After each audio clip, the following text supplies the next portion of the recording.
Welcome to 2CTV, your global news channel. We come to you guys with some breaking news coming from Gaza. A huge escalation in Gaza City as the Israeli Defense Forces have now eliminated the entire Al-Jazeera propaganda team. There is now new evidence of these so-called journalists being also members of Hamas, which is the official terrorist organization in charge of Gaza for now.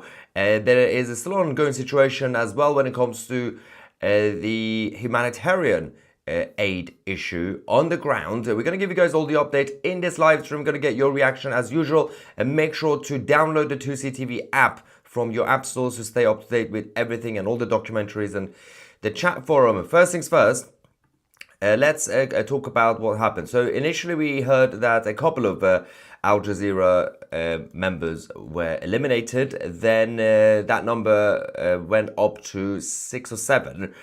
Then some of the more information, well, recent information that was exposing some of these people. So let's talk about this. So Sunday, yesterday, which was obviously, well, if you're watching this in the UK, obviously it's officially yesterday, or the Middle East.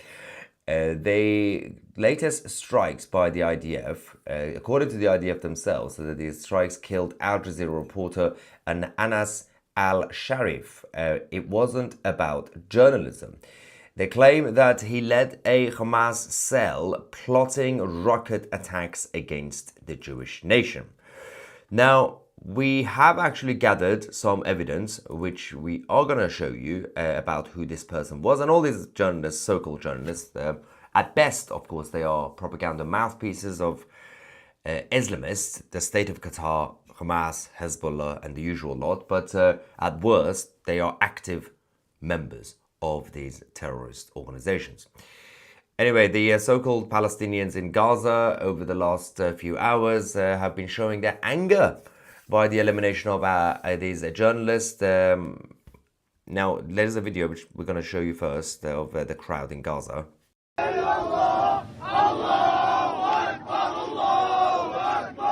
Why is that guy smiling? The one on the right. Odd.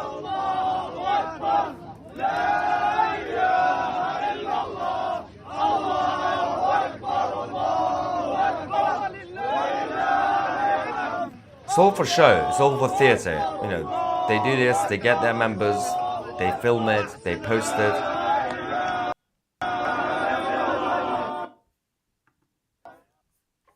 Now, there's a problem with the audio. I think, okay, we'll get that fixed in a second. Hopefully you can still hear me. Not really sure if you can, but let's talk about, hopefully you can, let's talk about the information that we now have. Here is Anas al-Sharif with Yahya Sinwar, the former leader of Hamas. The military claims that al-Sharif was operating under the guise of a journalist, using his position to advance the rocket attacks against Israeli civilians and soldiers. I'm trying to fix the audio, by the way. I don't know if you can let me know whether the sound is still fine. That'll be good. To advance the rocket attacks. Now, they say that they've got the recipes, citing the documents that has now been seized in Gaza, that proves his military affiliation. And yes, it is quite clear of when you look at the evidence. I mean, even previously, the information that we have is that he's got this military ID number, 305342. He's got the actual ID number. Then we've got the establishment date to Hamas, which is in 2013. Affiliation was the Hamas East Jabalia Battalion, and he was the head of a terrorist cell that basically was plotting the rocket attacks, born in 1996. And then obviously more information here for you guys. The IDF says that al-Sharif was not just the head of this cell, but also collaborating with the different networks, some linked to the overall Islamic Jihad umbrella. And the intelligence documents from Gaza includes rosters, the terrorist training lists and salary records proving that he was in fact on Hamas's payroll. And towards the end, obviously, Hamas have been running out of money because one of the major supporters or puppet masters, apart from the state of Qatar, is directly the Islamic Republic of Iran. And their fellow proxies have been helping Hamas, but they are running out of money now, which is making things a little bit harder for the Islamists on the ground. Having said that, the Prime Minister in Israel, Netanyahu, has been making a number of speeches over the last few hours.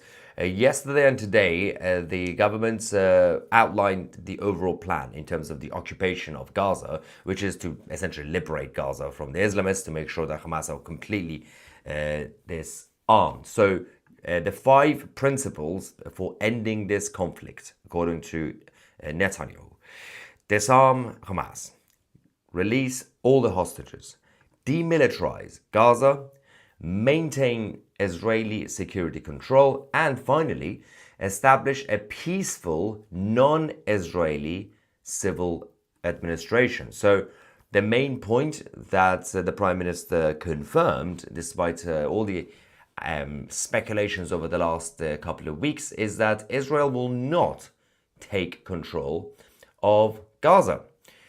They will be in there temporarily, but long term, it will not become an Israeli territory. So we can actually also discuss the issue of, I think we're getting some updates from on the ground in Gaza, trying to figure out what is going on.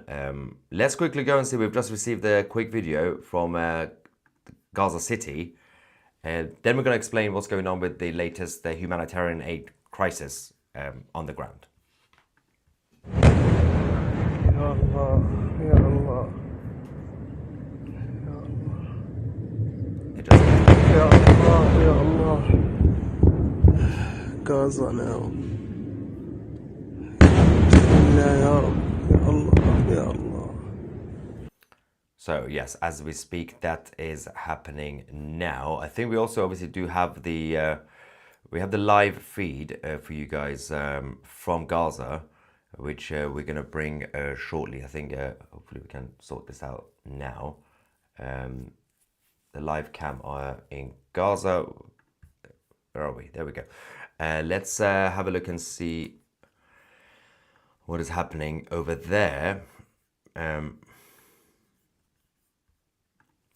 we? Okay. All right, it's fairly quiet for now, but yes, we will be expecting to hear some explosions. We will get back to the live cam of 2C TV from there, but let's talk about all this lies and propaganda about the humanitarian crisis, humanitarian aid crisis. The Gaza Humanitarian Foundation have confirmed themselves that they have distributed over 1.5 million meals to the people of Gaza today. Just one day alone, 1.5 million meals to the people of Gaza. But of course, the international media are still going around saying that nobody's being fed, everybody is starving, and somehow they're still not that skinny, especially members of Hamas. The reason for that is because Hamas continue to seize the humanitarian aid and loot them, and obviously stop the rest of the Gazans from reaching the trucks. This is yet again another example from this weekend. Watch this. There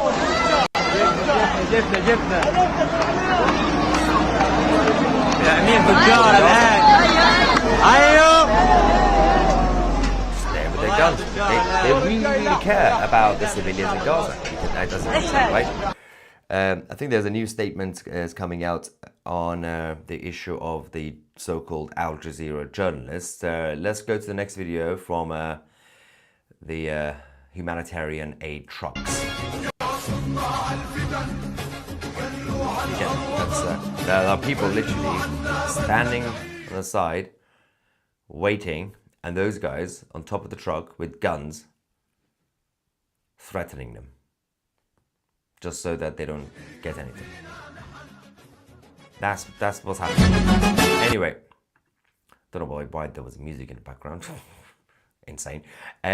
Going back to the Prime Minister, Bibi Netanyahu, during his speech, he did discuss the issue of propaganda and brainwashing of the so-called Palestinian children, who under not just Hamas in Gaza, but also the Palestinian Authority in Judea and Samaria have been continue to be brainwashed. Let's quickly go to that part of the speech. Believe it, okay? You can just scour the web, you'll find it, okay?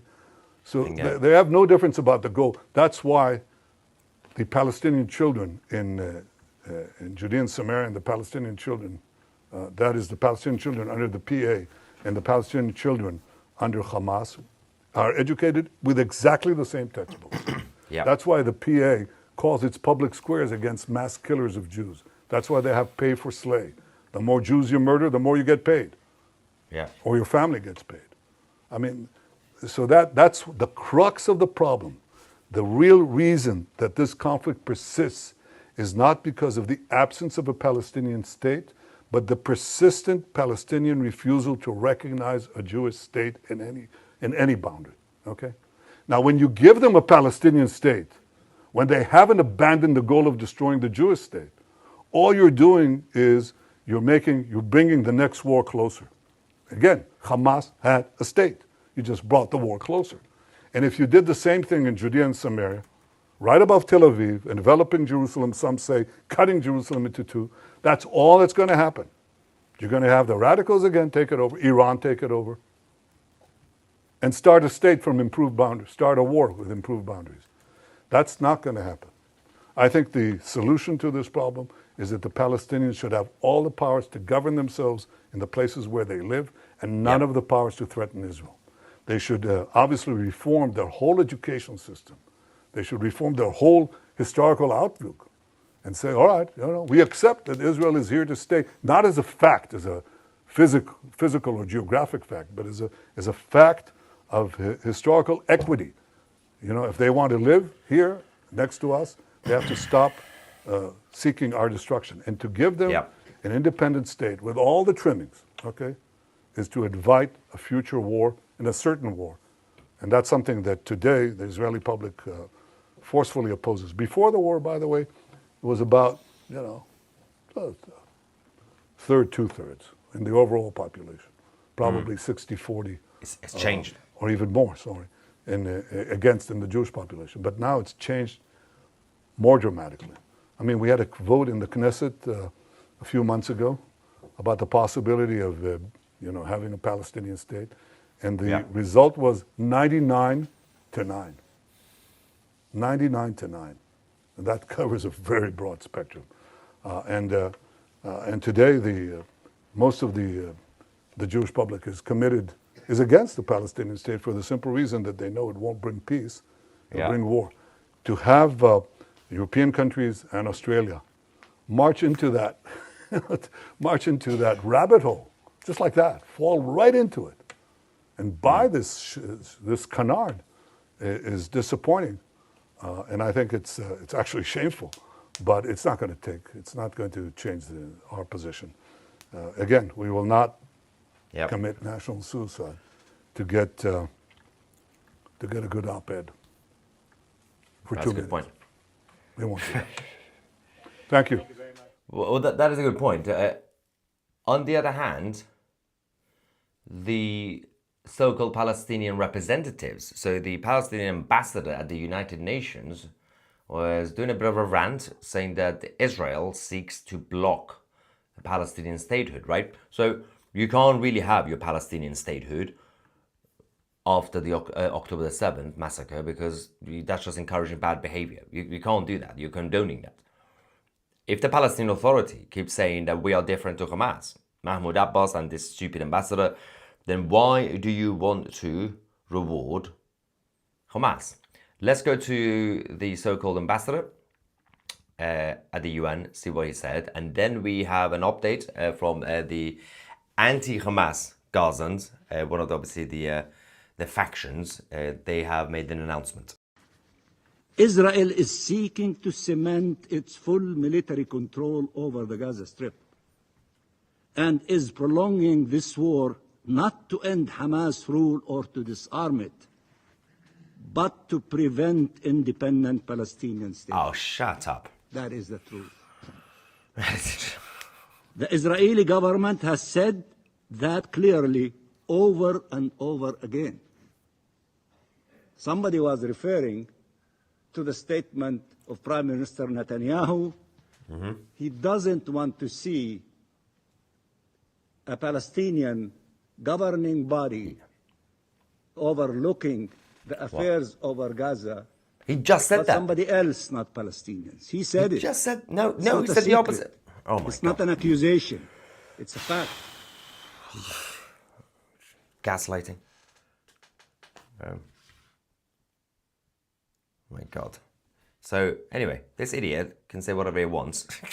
The reality of the situation is that the Anti-Hamas Popular Forces, that's literally called the Popular Forces, the faction, the leader, Yasser Abu Shabab, who has still managed to survive and not get killed by Hamas Islamists in Gaza, confirmed that his group have now opened a medical tent, school and kitchen to aid the Palestinians, Gazans, seeking freedom from Hamas. Let's quickly go to that video. We do have subtitles for you guys English.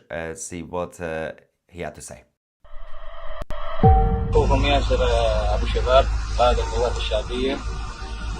اليوم في جولة عندنا على النقطة القلبية. أخونا غسان الدهيني قائد مكافحة Very الإرهاب. blurry, apologies for أخونا that. حماد It's not my الصوفي fault. قائد المجتمع المدني. الآن حنلقي نظرة على المركز الصحي. We will take a look at the health center. It is simply currently needs to develop health services. The teacher says we must respect all rights. Who can tell me about the characteristics of human rights? They are present in every person. They may only be disposed in accordance with the law. We work together to empower women's efforts and provide the best services for women, they say. So these are the factions that could potentially take over from Hamas. It's from the Women and Children Center located in the safe zone in Rafah. We must know our rights as women and strengthen our societal role and our right to gain freedom. So I think the women's movement, the women's rights movement.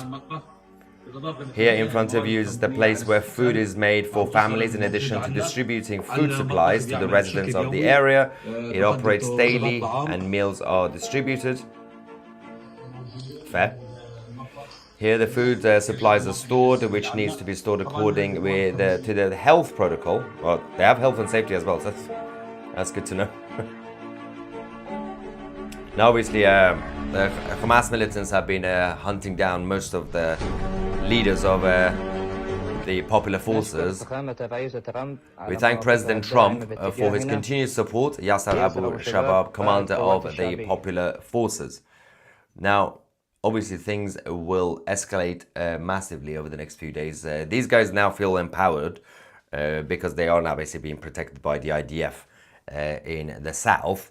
The humanitarian corridors that Israel also created have been sheltering the popular forces, Gazans, in order to basically prevent Hamas Gazans to find these guys and kill them.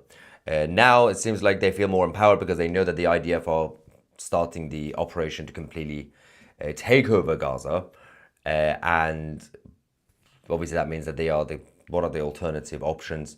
If they could actually bring some sort of actual normal constitution with individual rights, liberties, and equality in law, then yeah, there could be a potential. But it's going to be a complete mess, Gaza, for a very, very long time. And Hamas obviously has been representing Gazans. A big chunk of Gazans have been supporting Hamas anyway. The minority, who are these guys, they have a big battle to not necessarily win, but actually convince the rest of the Gazans who've been brainwashed over the years, over the few decades. It's not going to be an easy fight. And you can't really trust random people from Gaza because you can't really tell who is, an actual jihadist and who isn't. And let's not forget, even the good guys, most of the time, because they are by default Islamic, they are still anti-Semitic. That doesn't necessarily mean that a lot of the Gazans will suddenly become like pro-Jewish. No, because their book from the 7th century told them that you have to hate the Jews. So anti-Semitism is still going to be there anyway. So the only thing you can hope for is that there won't be an imminent threat as a neighbor to Israel, like jihadists crossing the border. As long as that doesn't happen, I guess it's a bit of progress. We still have our live feed from Gaza. It's quiet now, since the last footage that we showed you. Although obviously, this is from the Israeli border, so rather than deep inside Gaza City, for example. Let's get some reaction from you guys for now.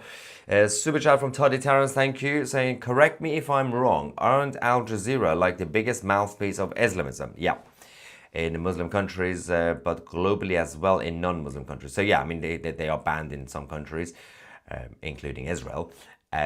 They are not supported by the rich, apart from Qatar, which is a Qatari outlet.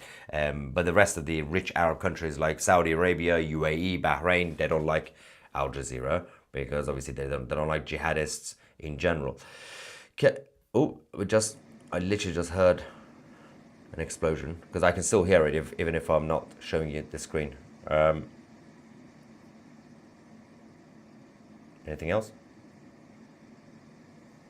I'll be on standby. I'll quickly change the screen if I start hearing things. Kevin says the Gaza Strip is a Hamas terrorist training camp with Palestinian human shield hostages. Yep, that's true.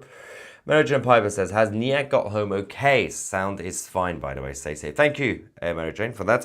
Yes, I believe he should be leaving the hospital tonight. I'll find out more from Niak. Stu says the Nutella jars. Exploding Nutella jars. You're welcome. Yeah, that's an idea. In case you don't know what this refers to, is recently the Islamists in Gaza have been craving Nutella, and literally they've been the Hamas members especially have been stockpiling them because they know that they could use it as a commodity. I love how there's a whole crisis of Nutella. Not necessarily just like bread or rice or meat. Nutella. Chocolate. Like, oh! Hang on. They need to stop doing this. They do a strike and the next one is in 20 seconds, 30 seconds. Just do them at the same time. I'm going to go back, but then it's going to happen again. Every time. It's like one-off strikes. Anyway, where are we with you guys? In the 2CTV Plus members. All right, Neil says, is there a Middle Eastern reporter who isn't part of a terrorist group? Yeah, I guess the UAE reporters and Saudi reporters, some Saudi reporters. I wonder how Hamas and BBC will spin this one. Hollywood will already have a script written. Oh, it's already happening. So the BBC reported this earlier, and they said this was an attack on journalism. They failed to show you the evidence of these so-called journalists also being commanders of Hamas with their military ID numbers and everything else and their salaries. They're not really going to be interested in that. It's quite interesting because it would be in the interest of the BBC to actually expose Al Jazeera, not just as a rival, but as a media outlet that is a fake media outlet and it's actually spreading nonsense. It would be in the interest of the BBC. Even if the BBC doesn't like Israel, they should still try to expose Al Jazeera. But they're not that smart. They don't really think. They are so hateful and biased that they would rather indirectly or directly support Al Jazeera just because of their opposition to Israel and the Western side in general. The UN is so infected with all this Hamas Islamist propaganda. I hope President Trump pulls the US out. Without the US funding, it will crumble. One of the main reasons that the US needs to still have control over the UN, including in terms of the location in New York, is because even if the US doesn't like it, so the US could still jeopardize certain things when it comes to the United Nations, and they should. Whether it's funding, whether it's influence, but you still need the overall US influence in the UN, because if the US completely withdraws, then it will be in the hands of complete nutters. So it's a bit of a lose-lose. So the best way to do it is just destroy the UN. That's the only other option, because you can't just abandon it, because it will be in the hands of the others. But if you can collectively force everybody to, well, at least the major countries, like just dismantle it. It's wishful thinking, by the way. It's just theory. It's not easy to see how they can do it. But the only option is to completely dismantle the United Nations. It's pointless at this point. Evening, Eric, guys. If Trump withdraws from the UN, they will deliver the food as they are supposed to be. The UN supports the terrorists, especially UNRWA. Yes, I agree. Sending big love to Niak. Thank you, Lily. Right, going back to YouTube, I still haven't heard any more explosions. So I was wrong about every 20 seconds, 30 seconds. It's now been probably 2 minutes since the last explosion I heard in my ears. What is this? Muslims have a jealous inferiority complex wrapped in arrogant self-supremacy when it comes to the Jews. And to be fair, against everybody else as well. The priority is Jews and then everybody else in terms of what you describe as self-supremacy. The fascinating thing about this ideology is it combines two very opposing things. Supremacy. So Islamic supremacy, we are superior, we have to win, we have to take over the world because we are right. At the same time, it's combined with victimhood. We are underdogs. We are the victims. It's quite fascinating because, for example, Italian fascism, or even to a point, National Socialism in Germany in the 30s, they were, actually mostly National Socialism in Germany was mostly about just the supremacy, that we are strong and we are right and we have to destroy everybody to make Germany great again, and the rest of the world, the rest of Europe betrayed us. They didn't do the victimhood thing. They were just like, we're just going to destroy, win. Communists, or actual Marxists, not the revolutionary ones, the ones who actually believe in Marxism, not necessarily Stalin, but mostly Trotsky, I suppose, Trotsky and his followers, they were, even though they created basically what I call communist terrorism, they were mostly about victimhood. That, we are poor and it's the fault of the rich and somebody please help us. That was the narrative of Marxism. So that's just more about victimhood. Then anger came from it and terrorism and everything else. Then you had obviously the more Italian fascism, for example, which was about strength, supremacy. But Islam does both, which is quite fascinating. Like, academically speaking, it is interesting how, and one of the reasons that it's managed to survive since the 7th century is not because people are interested in it in that sense. It's inward in a sense that, yeah, you get conversions every now and then. But overall, over the last few centuries, they keep it in the family, they have a lot of babies, but the combination of the two things that I mentioned is a reason where their kids could easily be brainwashed. It's the best of both worlds. You're a victim, but you're also supreme. It's superior. Anyway,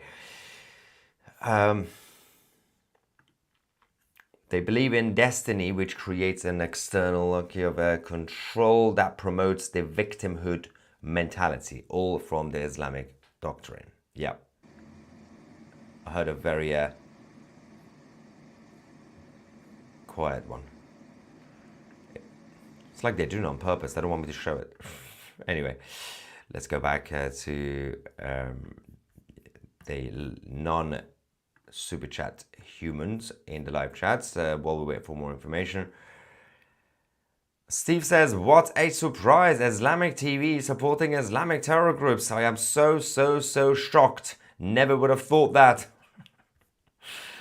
It's the other thing is, since October the 7th, 2023, it's gonna be almost 2 years now. Let's not forget. In 2 months, it will be 2 years. Al-Jazeera has been massively exposed, more than ever. Now, some of us have been trying to say that for years, and I remember about 5-10 years ago, there were people saying, what are you talking about? Al Jazeera is great. I mean, they cover stories that the BBC doesn't. Like, just because the BBC is bad doesn't mean Al Jazeera is good. But now, the last 2 years, almost, evidence after evidence after evidence. Yet, we haven't had any progress on an international level when it comes to opposition against Al Jazeera, because the vested interests are still very much interested in keeping that division and keeping those... Ooh. That was a loud one. And we just... You know what? I'm just going to keep it here. Keep the screen here. I'm going to put the live chat on this screen. That will be probably... It makes more sense in case something comes up. Anyway, let's...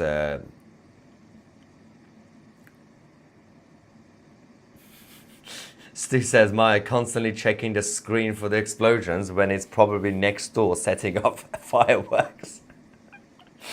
Oh dear. Yeah. That would be funny. Al Jazeera is the absolute worst. The sad reality is you can and you should criticize the propaganda biased outlets like CNN, BBC, but that's a whole different level of criticism against them. Al Jazeera is not even in that category. They're in a much worse category because their members, some, a lot, if not all, are trained jihadists. It's not just their bias that's a problem. They will kill you. So obviously Al Jazeera also do bias, like CNN and the others, but it's just a little bit more explosive and deadly, let's just say. Jay says, arrogant, disgusting lot. We have a lot of them here in my city. Where is that? Every time I walk in a store properly clothed, I get sneered at, especially by the women, because I don't wear black garbage bags. Yes, let's not forget, I've said this many times recently about the Islamist crowd, for example, the anti-Jewish protests, the pro-Palestinian protests in the West, in London, New York, and everywhere. One thing I've noticed is that it's actually the Islamist women who are extremely vicious. The men you expected, this whole Islamic masculine nonsense, Allahu Akbar. But the women are very, very radical, but they also do that against other women. So many times we've seen, a proper fundamentalist Islamic woman with the hijab thing walking around the streets in Western Europe or North America or Australia, New Zealand, and they judge normal women who are just walking around, natives in their countries, white women, not covering their hair in their free country. They judge them. They look at them like in a weird way. Like, what? Who are you to be that self-entitled to move to a country like Canada and then try to tell Canadians how they should dress or how they should behave? If you don't like this sort of society, why would you even move? We know why, because number one, there are opportunities and resources. Number two is that hardwired hatred that makes them want to change that society. Saying, okay, so we hate, for example, France. We're going to go and take advantage, but basically we don't want them to exist the way the French exist, so we have to change it. It's not even some sort of like conscious having a meeting about it to plot. It's just hardwired. It's all just psychologically hardwired. Centuries and centuries of hateful brainwashing. There's a few more reaction in the live chats and super chats. I don't know what is going on with the app. As a paid member, I can't send a message. What message?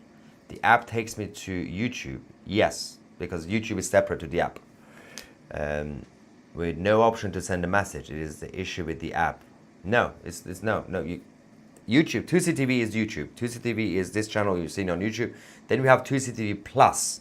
Plus is separate, so it's in addition to YouTube, which the logo here is 2CTV. 2CTV Plus is on the website and the app, 2c.tv or just the app. We do have a link to YouTube from the app, just to make it easier for people if they want to watch breaking news, they can go on the app and click, and it will send them to YouTube. But if you refer to the super chat, the chat forum, that's on obviously the app and the website. It takes you here, but again, it takes you to the Discord app, which is a third-party partnership that we have. So you have to go to Discord, but there is a link that will take you to Discord. You could either try it on the app or try it on the website. To be fair, it's probably easier to go on the website and click on the link. But once you've done it once, the first time, then you can just go directly on Discord and just interact with people in the chat forum there. Cynthia says, I'm sorry, I'm not buying this slick Hollywood advert version of a new Palestine. There's no such thing as a new Palestine. These are the same people who existed there, and Israel, the Israeli government, and the IDF have been talking about them, because the IDF have been collaborating with the Anti-Hamas Gazans. They know about them. So Cynthia says, Israel, don't let your guard down. Israel, they're not naive. Mossad is one of the strongest and smartest intelligence agencies in the world. They have been working with the Anti-Hamas. So let's clarify. I think people are confused. Every time we talk about the Anti-Hamas Gazans, I always see comments. People think Anti-Hamas Gazans mean they're good guys. No, that means they're Anti-Hamas. There's a difference between being Anti-Hamas and being a libertarian from California. I don't know why that's a good example of a good guy. Anti-Hamas simply means that they don't like that level of jihadist mentality, but they're still anti-Semitic. So, and they still exist, but they have been helping the IDF with intelligence, identity of Hamas members and the rest of the jihadists. So, doesn't mean that they are angels. It simply means that they are, on paper, technically, that means they're better than Hamas, as in they're not going to be an imminent threat. But you should always keep an eye on them in general. I have the Plus membership. That's Plus membership. Yes, as I said, just go on 2c.tv and then you click on the chat forum and it takes you to Discord. Then after that, you can just go on Discord directly, which is our private server for the chat forum. And then you can interact with the members on there.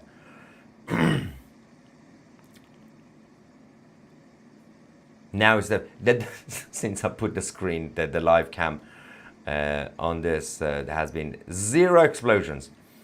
To be fair, it is quite late. It's like 4 a.m. So it's probably not going to be that active. It's usually throughout the day, which is very loud and active. Anyway, ladies and gentlemen, this is the latest update from Gaza. The operation to take over the Gaza city by the IDF will continue over the next few days, and of course 2CTV will keep you guys posted on all that. So don't forget to download the 2CTV app to stay up to date. Oh, I forgot about the NMC. We still have that on the screen. The NMC was a success as well. Thank you so much for everybody, to everybody who came, and there we go. That's the app. Download the 2CTV app, the home of geopolitical news. I'm Maya Tusi, and we are the media.